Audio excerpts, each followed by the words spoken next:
one of my favourite stories, this one. I got a call from a little girl. It was about 5 o'clock at night, and she said, "I've found a little mouse and I want you to come and get it. I need you to come and fix it up for me." And I groaned. It was right on tea time, and I said, and this little girl was so insistent and so worried about this mouse, I decided I would go. And I said, "Is Mummy there?" "No, Mummy and Daddy are both at work. I'm peeling the vegetables ready for tea." Now, she was tiny. She would have been 7 or 8. And she was on her own in this house up in the bush, actually. I had to go, so I drove up there, and for her, more than the mouse, on the phone while I was driving up there, I said, "Where have you got this little mouse?" And she said, "Oh, I've got it in a bed." And I said, "Is it warm? Have you got it?" She said, "I've tucked it up in bed." And I said, "Tell me a bit more about what it looks like."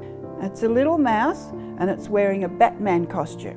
She took me into her bedroom, and she had this mouse tucked up in her doll's cot with its little arms out, and it's all sitting there asleep, so asleep that you can imagine it actually wasn't breathing, but that's okay, it was asleep there. I took one look at it. It was a little insective or bat.